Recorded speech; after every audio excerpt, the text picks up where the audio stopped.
Routing and switching security is about protecting the logic that decides where traffic goes, and just as importantly, who gets to influence those decisions. When those underlying decisions are trustworthy, segmentation stays meaningful, monitoring stays reliable, and incident response has solid ground to stand on. When they are not, an attacker does not need to break encryption or exploit an application flaw to cause damage, because they can simply steer traffic, observe traffic, or disrupt traffic at the network layer. The goal, then, is to preserve the integrity of traffic movement inside networks, so that the paths packets and frames take are intentional, controlled, and defensible under both normal conditions and stress. Before we continue, a quick note. This audio course is a companion to the CISSP books. The first book is about the exam and provides detailed information on how to pass it best. The second book is a Kindle-only ebook that contains 1,000 flashcards that can be used on your mobile device or Kindle. Check them both out at cyberauthor.me in the Bare Metal Study Guide series. At the switching layer, the device is fundamentally a frame forwarding machine that relies on learned knowledge about where media access control addresses live. A switch builds and maintains a table that associates a media access control address with a specific port, and it uses that table to decide which port should receive a given frame. That behavior is efficient, but it also creates a trust relationship between what the switch learns and how it forwards, and that trust can be abused if learning is manipulated. If an attacker can influence what the switch believes about address-to-port mappings, the attacker can create opportunities to observe traffic, to redirect it, or to degrade forwarding behavior in ways that make other attacks easier. One classic abuse of that learning process is media access control flooding, where the attacker forces the switch to learn far more addresses than it can reasonably store. When the table fills, many switches fall back to behavior that looks more like a hub for unknown destinations, because they no longer have confident mappings and must deliver frames broadly to find the receiver. That broad delivery increases exposure, because traffic that should have stayed on a single port can now be seen on other ports, at least for the portion of flows the switch treats as unknown. Even when an attacker cannot perfectly capture everything, the disruption and extra noise can create the window needed to insert themselves into conversations, to downgrade security controls, or to trigger failures in systems that are sensitive to latency and loss. To counter that, you lean on port security concepts, which are designed to constrain what a port is allowed to learn and how it should behave when those expectations are violated. Port security can limit the number of media access control addresses learned on a port, which immediately reduces the feasibility of flooding from a single access point. It can also bind a port to one or more expected addresses, either learned and then fixed, or configured explicitly, which helps prevent unauthorized device swapping and certain impersonation tactics. The enforcement action matters because a port that merely logs and continues is very different from a port that restricts, drops, or disables when it detects a violation, and that choice should reflect operational reality as well as threat tolerance. Segmentation is the broader architectural control that makes switching security meaningful, and virtual local area networks are a foundational tool for that segmentation. A virtual local area network creates separate broadcast domains so that devices do not automatically see each other's broadcast and unknown unicast traffic, which reduces local visibility and reduces the blast radius of many common attacks. When segmentation is done well, a compromised endpoint does not get to discover or talk to everything simply because it is plugged into the same physical infrastructure. That said, segmentation is only as strong as the consistency of its enforcement across ports, trunks, and routing boundaries. In other words, it is not enough to define segments. You must ensure they are not accidentally bridged together by configuration drift or convenience decisions. Trunks are where segmentation often gets unintentionally weakened because a trunk is designed to carry traffic from multiple virtual local area networks across a single link. If trunk configuration is too permissive, a link that should only carry a small set of segments can silently carry many more, effectively extending access farther than intended. Misconfiguration can also allow a device to negotiate trunking when it should never have been permitted, turning an access port into a conduit for multiple segments. That is not just a cleanliness issue, it is a security boundary issue because it can collapse segmentation assumptions and create lateral movement paths that look legitimate at the network layer. The secure posture is to treat trunking as an explicitly authorized state, to tightly define allowed segments on each trunk, and to be wary of automatic behaviors that favor connectivity over control. Routing then takes over at the boundaries between segments, deciding the paths packets take across networks and determining which networks are reachable from where. Because routing influences reachability, it becomes an attractive target for manipulation, especially when attackers want to bypass controls, intercept traffic, or create denial-of-service conditions.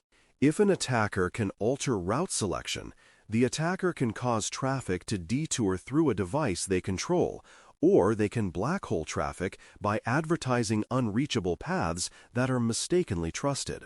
Even without full control, subtle manipulation can produce intermittent failures that look like network flakiness, which is exactly the kind of operational ambiguity attackers like.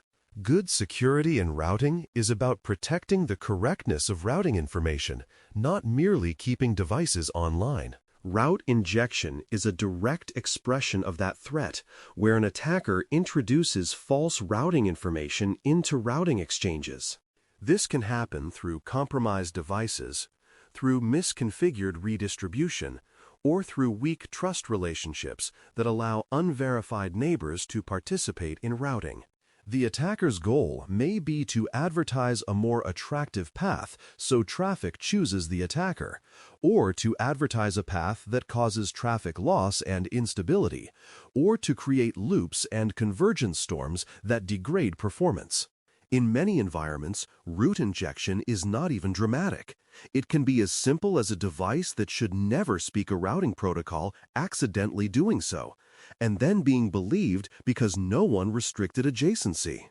That is why route injection is both an attack and an operational failure mode, and you need controls that address both. Routing protocol security starts with authenticating routing exchanges so that only trusted participants can influence routing state. Authentication helps ensure that routing updates are not accepted unless they come from a party that knows a shared secret or possesses a trusted credential, which raises the bar above simple spoofing. Neighbor restrictions then complement authentication by defining exactly which peers are allowed to form adjacencies, often by interface, by address, and by policy, reducing the chance that an unexpected device ever gets a seat at the table. The aim is to reduce the routing domain's attack surface, because every additional neighbor and every additional routing exchange is another opportunity for mischief. When these controls are layered, you are not relying on a single mechanism. You are combining identity, locality, and policy to protect routing integrity. Even with authentication and neighbor restrictions, you still need to consider the control plane as a distinct asset that can be attacked indirectly through volume and complexity. The control plane is where routing protocols run, where management sessions terminate, and where the device decides how to behave, and it can be overwhelmed if too much traffic or too many events demand its attention. Control plane protection is about prioritizing critical management and routing resources under stress, so the device continues to make correct decisions and remains manageable. Without that protection, an attacker can sometimes win by forcing the device into a state where it cannot keep up with routing updates, cannot respond to management, or cannot converge after changes, turning performance problems into security problems. A resilient network is one where the control plane remains stable and predictable even when the data plane is noisy or hostile. Device management is the practical side of all of this, because secure routing and switching do not exist in the abstract. They exist through configurations, credentials, and administrative paths. Strong authentication for network device management reduces the chance that an attacker can take control of the very systems that enforce segmentation and routing policy. Restricted administrative access, including limiting where management can originate and which accounts can perform which actions, reduces both external exposure and internal misuse. When management is reachable from everywhere, the network becomes a flat target. When management is constrained and well-governed, compromise requires crossing multiple boundaries. You should think of management access as a privileged pathway that deserves the same care you would give to identity and access management for servers, because the blast radius of a network device compromise is often larger and more immediate. Configuration backups and version tracking then become a security control as much as an operational necessity, because the ability to recover quickly is part of maintaining trust in the network's behavior. When you have reliable backups, you can roll back unintended changes, recover from corruption, and restore known good states after incidents. Version tracking supports accountability and change validation, because you can see what changed, when it changed, and how that change correlates with a new symptom or new whisk. This is particularly important in routing and switching, because small changes can have wide impact, and the symptoms can be misleading if you do not have a clear baseline. A disciplined approach to backups and version history also discourages ad hoc changes, because it makes the right way easier than the improvised way.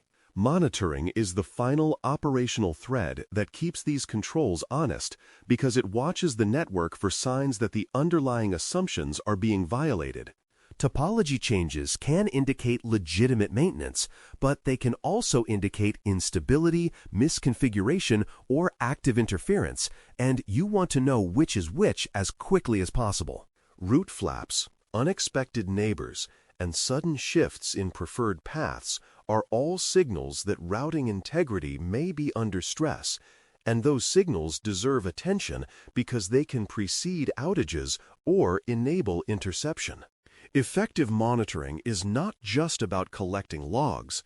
It is about recognizing patterns that suggest unauthorized participation in routing, unauthorized expansion of segments, or a control plane that is being pushed beyond safe limits. When those patterns are detected early, you preserve both availability and confidence in your segmentation model. When you put all of these pieces together, the main theme is that securing routing and switching preserves segmentation and trusted traffic flow, which is a foundational requirement for almost everything else you do in security. Switch security controls help ensure frames stay where they are supposed to go, and that local visibility is not accidentally broadened through table abuse or permissive port behavior. Virtual local area network enforcement and trunk discipline keep broadcast domains and segments meaningful, so reachability reflects design rather than convenience or drift. Routing security and control plane protection ensure that paths between networks are selected based on trusted information and that devices remain stable and manageable even under hostile conditions, which ultimately keeps the network acting like a reliable system rather than an easily manipulated rumor mill. Thanks for listening. For more audio courses, daily newsletters, and more, please visit baremetalcyber.com.